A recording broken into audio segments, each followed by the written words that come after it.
പ്രിയപ്പെട്ടവരെ നമസ്കാരം. വീണയുടെ ഒറിജിനൽസ് എന്ന് പറയുന്ന ചാനൽ, ഫേക്കായ വീണയുടെ ഒറിജിനൽ എന്ന് പറയുന്ന ചാനലിലേക്ക് സ്വാഗതം. ബേസിലിനെ ഞാൻ നിനക്ക് പരിചയപ്പെടുത്താൻ വേണമെങ്കിൽ സഞ്ജു സാംസന് ശേഷം നമ്മുടെ IPL ഏറ്റവും കൂടുതൽ വിക്കറ്റ് എടുത്തിട്ടുള്ള ആളാണ്. സഞ്ജു അല്ല ഏറ്റവും കൂടുതൽ വിക്കറ്റ് എടുത്തേക്കുന്നത്. എനിക്ക് സെഞ്ചുറി ഉള്ളത്. നിന്റെ കണക്ക് ക്രിക്കറ്റ് എന്തോന്ന് അറിഞ്ഞൂടാ, ധോണി ആരാന്ന് ചോദിച്ചോളെ.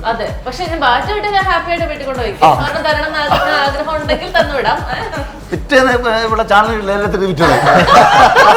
അപ്പൊ അന്ന് ഞാൻ അതിന്റെ ടീം മാനേജറെ ഇങ്ങനെ കോൺടാക്ട് ചെയ്ത് ഞാൻ ചോദിച്ചു എങ്ങനെയും പുള്ളി ഒന്ന് കാണാൻ പറ്റുമോ. അപ്പം പുള്ളി തമാശയായിട്ട് പറഞ്ഞു ഇന്ത്യൻ പ്രസിഡന്റിനെ വേണമെങ്കിൽ കാണിച്ചു തരാം. ഇതേ കാണുന്ന മാച്ചിനിടയ്ക്ക് കാണുന്നത് അത്ര എളുപ്പമല്ലെന്ന് പറഞ്ഞു. തേർഡ് മാച്ച് എനിക്ക് നന്നായിട്ട് ചെയ്യാൻ പറ്റില്ല. എന്നിട്ട് ഞാൻ തിരിച്ച് റൂമിൽ വന്നിട്ട് ഞാൻ ഇരിക്കുന്ന സമയത്ത് എനിക്കൊരു കോൾ വന്നു. ഫിസിയോ ആണ് എന്നെ വിളിക്കുന്നത്. അപ്പോൾ ഇങ്ങനെ പറഞ്ഞു സച്ചിൻ സാറിൻ്റെ റൂമിലോട്ട് വിളിക്കുന്നുണ്ടെന്ന് പറഞ്ഞു. അപ്പോൾ ഞാനിങ്ങനെ സച്ചിൻ സാറിൻ്റെ റൂമിലോട്ടോ പെട്ടെന്ന് ഞാൻ കുളിച്ച് സ്പ്രേ കട്ടിച്ച് സാറിൻ്റെ അടുത്തേക്ക് പോയി. ആദ്യമായിട്ടും കാറാ ലോകത്ത് ഏറ്റവും വില കൂടിയ കാർ വേദനിക്കുന്ന കോടീശ്വരൻ തന്നെയാണല്ലേ. ഞാൻ വെറുതെ പറഞ്ഞല്ലേ. കോടീശ്വരന്മാർ ഇങ്ങനെ ശല്യം ചെയ്യരുത് പ്ലീസ്. വേദന ഇല്ലാത്ത കോടീശ്വരൻ. കൊച്ചി ബ്ലൂ ടൈഗേഴ്സ് അല്ലേ? കൊച്ചി ബ്ലൂ ടൈഗേഴ്സിന്റെ വേട്ട തുടങ്ങാൻ പോവുകയാണ്.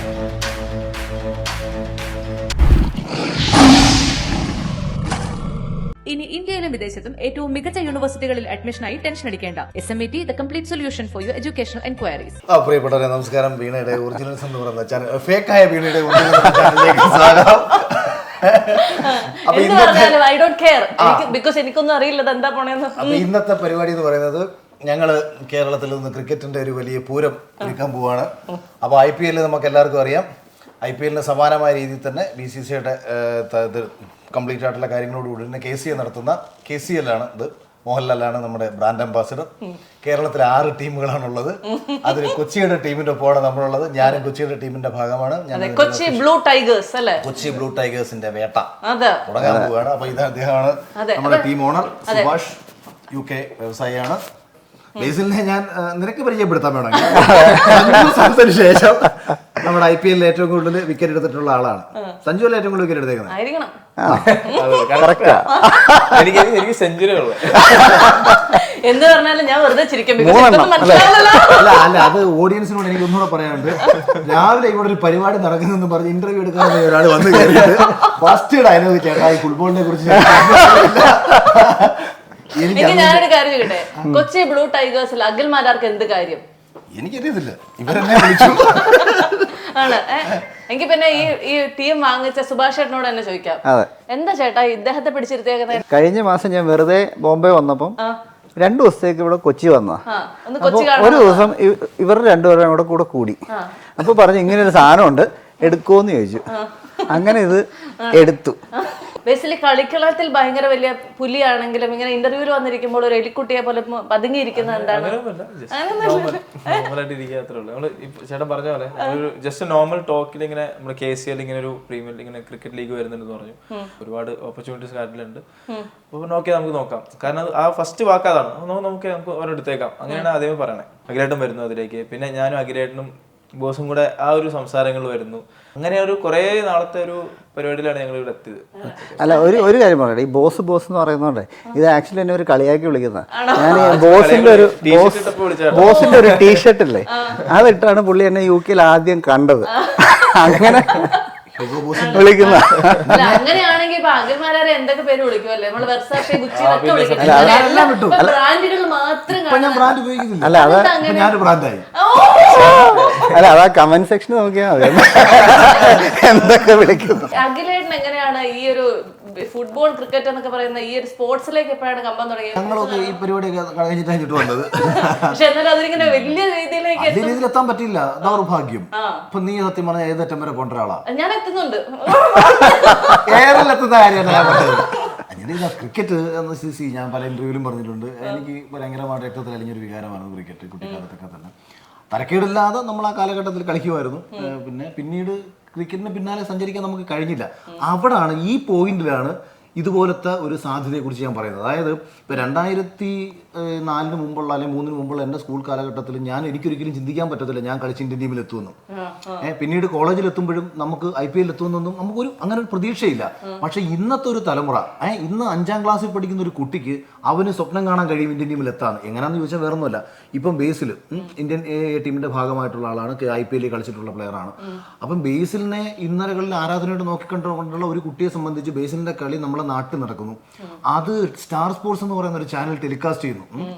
ആ മത്സരത്തിലേക്ക് എത്താൻ അല്ലെങ്കിൽ കൊച്ചി ടീമിന്റെ ഭാഗമാകാൻ വേണ്ടി അവന്റെ ഫസ്റ്റ് പരിശ്രമം തുടങ്ങും. അപ്പൊ കൊച്ചിയിലെത്താം, കൊച്ചിയിൽ നിന്ന് IPL കയറാൻ പറ്റും, IPL വഴി ഇന്ത്യൻ ടീമിലേക്ക് എത്താൻ പറ്റും. അപ്പോൾ അവന്റെ മുന്നിലേക്ക് വലിയൊരു സാധ്യതകളാണ് തുറക്കുന്നത്. അതാണ് ഇവരുടെയൊക്കെ ഒരു നന്മ എന്ന് ഞാൻ പറയുന്നത്. എൻ്റെ ഒരു കരിയറിൽ ചേഞ്ച് വന്നത് ഒരു സ്റ്റാർ സ്പോർട്സിൽ കളി വന്നപ്പോൾ കേരള മാച്ച് കളിക്കുന്നു. അപ്പോൾ എൻ്റെ ഒരു മാച്ച് അതിൽ ലൈവ് ആയിരുന്നു. അപ്പോൾ എൻ്റെ വീട്ടുകാർ കാണിക്കും, എൻ്റെ പപ്പ അമ്മ, എൻ്റെ നാട്ടുകാർ, എൻ്റെ കസിൻസ് എല്ലാവരും അപ്പോഴാണ് കാണുന്നത്. ഞാൻ കുറേ നാളെ മാച്ച് കളിക്കുന്നില്ല, മാച്ച് വന്നിട്ടില്ല. പക്ഷെ അന്നത്തെ മാച്ചിലാണ് ഞാൻ 140 ക്ലോക്ക് ചെയ്യുന്നത്. എൻ്റെ ഞാൻ ഇത്ര സ്പീഡിൽ അറിയുന്നത് ഞാൻ തന്നെ അറിഞ്ഞത് അന്നാണ്. അപ്പോൾ ആ വഴിയാണ് എനിക്ക് ഈ പറഞ്ഞ പോലെ IPL-ഉം ഈ പറഞ്ഞ ഓരോരോ ഡോസ് നമുക്ക് ഓപ്പൺ ആക്കിയിരുന്നു. നമ്മുടെ ഇന്ത്യൻ ടീമിലൂടെ ഞാൻ പോകുന്നതും. ഈ കൊച്ചി ബ്ലൂ ടൈഗേഴ്സ് എന്നുള്ള പേര് എവിടെ നിന്നായിരുന്നു, ആരായിരുന്നു? അത് ഒരു നമ്മുടെ കമ്പനിയിൽ 3 ഇന്റർനാഷണൽ ഡയറക്ടേഴ്സ് ഉണ്ട്.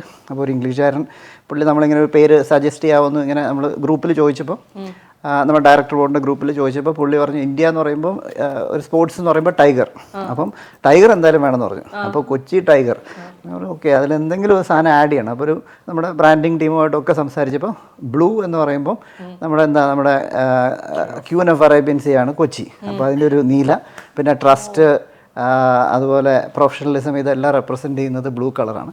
അങ്ങനെയാണ് കൊച്ചി ബ്ലൂ ടൈഗേഴ്സ് എന്ന് വന്നത്. അതെ, പിന്നെ മെൻ ഇൻ ബ്ലൂ. അതെ, അപ്പം അതെല്ലാം കൂടെ വന്നതാണ് ഈ ബ്ലൂ വന്നത്. പിന്നെ വേറെ ദിവസം പറയട്ടെ, ഈ ജേഴ്സിയുടെ ടീമിന്റെ പേര് ബ്ലൂ എന്നൊക്കെ കേട്ടല്ലോ. അപ്പോഴേ പോയി അവിടെ UK ഒരു ആസ്റ്റിൻ മാർട്ടിൻ എടുത്തു.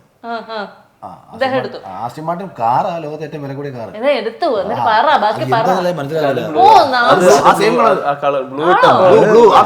അല്ല, അത് തമ്പിച്ചിന് എപ്പോ UK വന്നാലും എനിക്ക് അങ്ങനെ ഒരു ഭാഗ്യമുണ്ട്. അല്ല, വേദന ഇല്ലാത്ത കോടീശ്വരൻ. ഇത് നമുക്ക് സന്തോഷമാണ്. സത്യത്തിൽ എന്താ ജോലി? ഞാൻ വക്കീലാണ്. ഞാനിവിടെ ഹൈക്കോർട്ടിലാണ് പ്രാക്ടീസ് ചെയ്തത്. ഞാൻ ഇവിടെ ലോ കോളേജിൽ പഠിച്ചതാണ്. പിന്നെ കുറച്ച് കഴിഞ്ഞപ്പോഴത്തേക്കും മടുത്തിട്ട് സൈഡിൽ കൂടെ ഒരു ബിസിനസ്സും കൂടെ തുടങ്ങി, അത്രേ ഉള്ളൂ. പക്ഷേ ഈ ബ്ലൂ ടൈഗേഴ്സിലേക്ക് അഖിൽ മാരാരുടെ എൻട്രി എങ്ങനെയായിരുന്നു? സത്യം പറഞ്ഞാല് നീ ഇത് ഇങ്ങനെ ചോദിച്ചു നീ കൊല്ലക്കാരെ കൊണ്ട് എന്നെ ഇടി പിടിപ്പിക്കുന്നു. അല്ല, അഖിലിന്റെ കേസ് കൊച്ചിയിലുള്ള ഒരു ടീം അങ്ങ് കൊല്ലത്ത് കിടക്കുന്ന ആൾ ടീമിലേക്ക് ഇടപെട്ടു. ചേട്ടനാണോ അതും പറയുന്നത്? അത് പറഞ്ഞു. അതിന്റെ സംഭവം എന്താണെന്ന് വെച്ചാല്, ഇന്നലെ ഞാൻ അഖിൽ ചോദിക്കുന്ന കേട്ടോ, എന്തെങ്കിലും ഒരു ചാൻസ് ടീമിൽ കിട്ടുമോ എന്ന് ഇന്നലെ ചോദിക്കുന്ന കേട്ടോ. അപ്പൊ നമ്മള് അതാണ് പുള്ളിയുടെ ഉദ്ദേശം.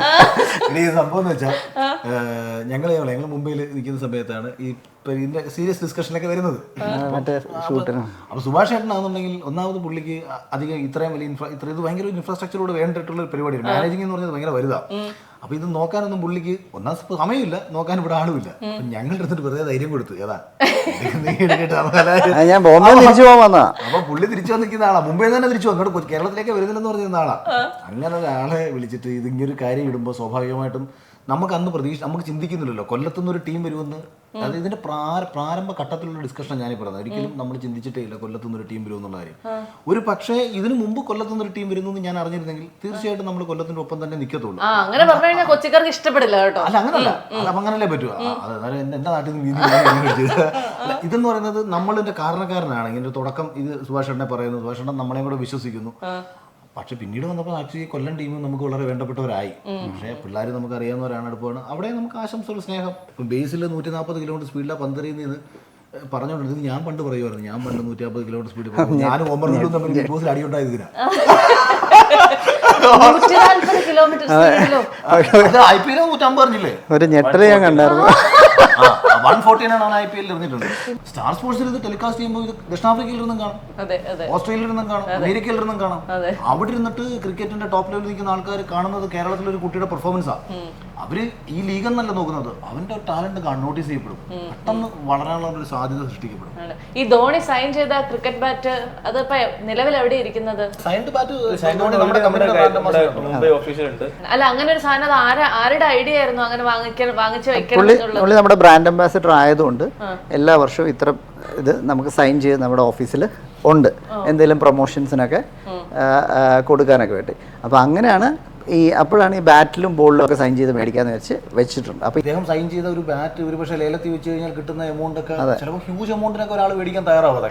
അപ്പൊ നമ്മളെ ഒരുപക്ഷെ കേരളത്തിലേക്ക് കൊടുക്കുന്നത് ഏറ്റവും വലിയ ഗീവ് അവേ ആയിരിക്കും. അതിന്റെ മൂല്യം അറിയാവുന്ന ആൾക്കാർ. അപ്പൊ നിന്റെ കണക്ക് ക്രിക്കറ്റ് എന്തോന്ന് അറിഞ്ഞൂടാന്ന് ചോദിച്ചോളെ. അതെ, പക്ഷെ ഞാൻ ബാറ്റ് കിട്ടി ഞാൻ ഹാപ്പി ആയിട്ട് വീട്ടിൽ കൊണ്ട് വയ്ക്കും. കാരണം തരണം എന്ന് ആഗ്രഹം ഉണ്ടെങ്കിൽ തന്നുവിടാം. ഇവിടെ ചാനൽ ലേലത്തിൽ വിറ്റു. നിങ്ങൾക്കൊക്കെ ബിസിനസ് ചെയ്ത വയസ്സിന്റെ ഒക്കെ അറിഞ്ഞൂടെ? അതുപോലെ ഞാനൊട്ടും മോശമില്ല, വളർന്നു വരുന്ന.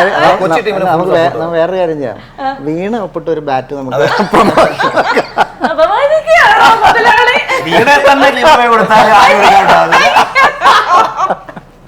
ഈ ബേസിൽ ആക്ച്വലി ഈ കളിക്കാന്ന് പറയുന്നത് ഭയങ്കര ടെൻഷൻ ഉണ്ടാക്കുന്ന ഒരു ജോലിയാണോ? ഞാൻ ഒരുപാട് ഈ പറഞ്ഞ IPL-ലായാലും പ്രഷറും കാര്യങ്ങളും ഞാൻ ഫേസ് ചെയ്തിട്ടുണ്ട്. അപ്പോൾ ആ സമയത്ത് നേരത്തെ പറഞ്ഞ പോലെ ഇതൊരു മൈൻഡ് ഗെയിമാണ്. ഇപ്പം നമ്മൾ എന്തെങ്കിലും ഒരു പ്രഷറിൽ പെട്ട് കഴിഞ്ഞിട്ട് അവിടെ നിന്ന് കഴിഞ്ഞാൽ പിന്നെ നമുക്ക് അവിടെ നിന്ന് വരാൻ പറ്റില്ല. പിന്നെ നമ്മൾ വേറെ എന്തെങ്കിലും പണിക്ക് പോകേണ്ടി വരും. പക്ഷെ ആ പണിക്ക് പോയി കഴിഞ്ഞാൽ നമുക്ക് ഇത്രയും എഫേർട്ടും അല്ലെങ്കിൽ ഇത്രയും ഇഷ്ടം ഉണ്ടാവില്ല. നമ്മൾ എന്തിനാണോ നിൽക്കുന്ന ആ രീതിയിലാണ് ഞാൻ ഇപ്പം നോക്കിക്കാണുന്നത്.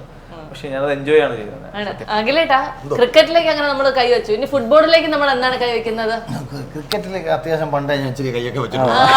ഇനിയിപ്പോ നമ്മൾ പുതിയ പുതിയ മേഖലകൾ കണ്ടെത്തിക്കൊണ്ടിരിക്കുകയാണല്ലോ. ഫുട്ബോൾ ലീഗും അത് വലിയ രീതിയിൽ സ്റ്റാർട്ട് ചെയ്തിട്ടുണ്ട്. നമ്മുടെ സിനിമയിൽ നിന്ന് പൃഥ്വിരാജിന്റെ ടീമുണ്ട്. അതെ, അതുണ്ട്. പക്ഷെ ചേട്ടന്റെ കൈ എന്താണ് അങ്ങോട്ടും ഇങ്ങോട്ടും ഞാൻ തൽക്കാലം അങ്ങോട്ട് വെക്കുന്നില്ല. ഇല്ലല്ലേ? ഇതുപോലെ മറ്റൊരു കോടീശ്വരനെ കണ്ടെത്തേണ്ടിയിരിക്കുന്നല്ലേ? ടീം ആയല്ലോ.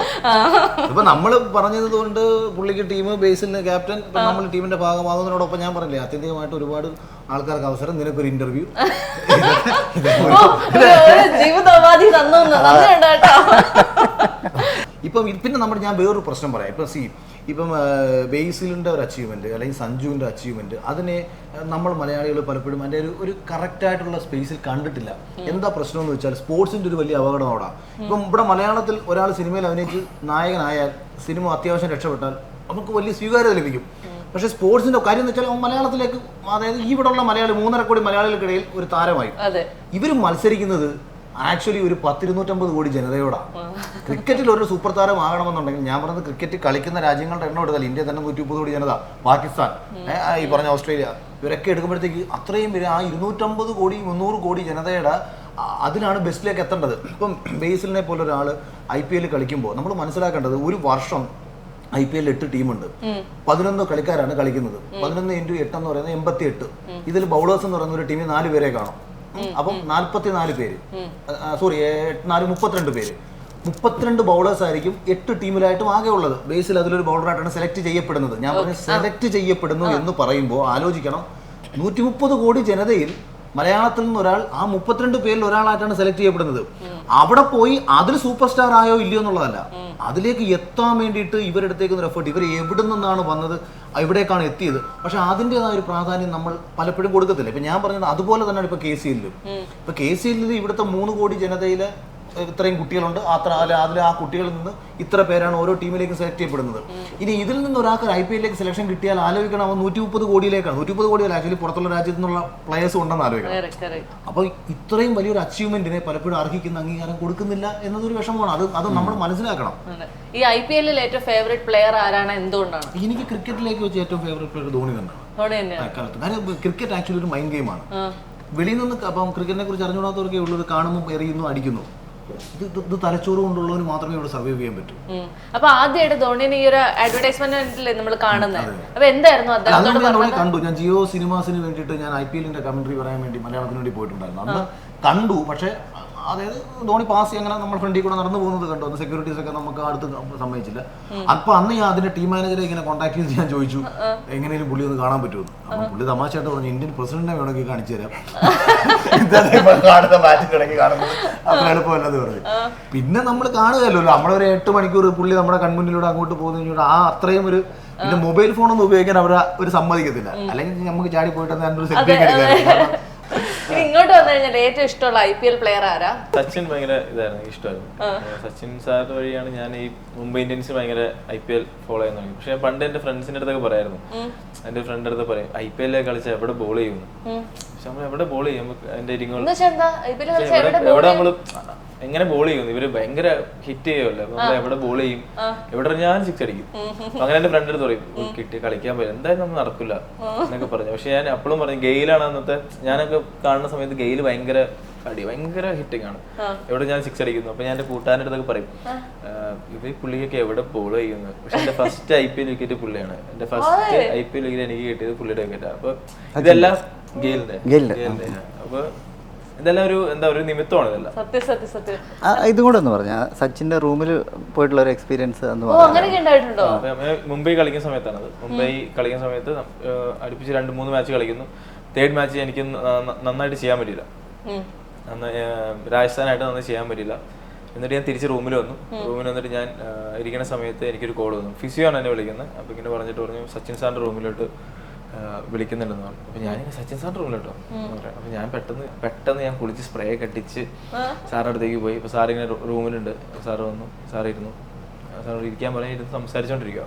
അപ്പോൾ എൻ്റെ മനസ്സിലിങ്ങനെ എനിക്ക് ഏറ്റവും ഇഷ്ടമുള്ള ആള്, ഈ ആളെ കണ്ടിട്ടാണ് നമ്മൾ ക്രിക്കറ്റ് കളിക്കുന്നതും അല്ലെങ്കിൽ ഈ സാറിനോട് എന്തെങ്കിലും കാണാൻ ആഗ്രഹിച്ച ഒരാള് സാറിന്റെ റൂമിലോട്ട് എന്നെ വിളിക്കുന്നു. എന്നിട്ട് സാർ എന്നെ എടുത്തിട്ട് എന്താണ് തോന്നിയത്, എന്താണ് പറ്റിയത്. അപ്പോൾ ഞാൻ സാറിനോട് പറയുവായിരുന്നു സാറിങ്ങനെ ഫീൽഡ് ചേഞ്ച് ചെയ്യായിരുന്നു കുറച്ചൊക്കെ. സാറ് തന്നെ അത് പറഞ്ഞു, യെസ് അത് ചെയ്യണമായിരുന്നു. പിന്നെ ഇനി ഇങ്ങനെ സിറ്റുവേഷൻ വരുമ്പോൾ കുറച്ച് കൂളായിട്ട് നിൽക്കണം, കുറച്ച് ഫീൽഡേഴ്സിനെ നോക്കുക, ക്യാപ്റ്റൻ്റെ അടുത്ത് അഭിപ്രായങ്ങൾ ചോദിക്കുക, അല്ലെങ്കിൽ കുറച്ച് സമയം എടുക്കുക.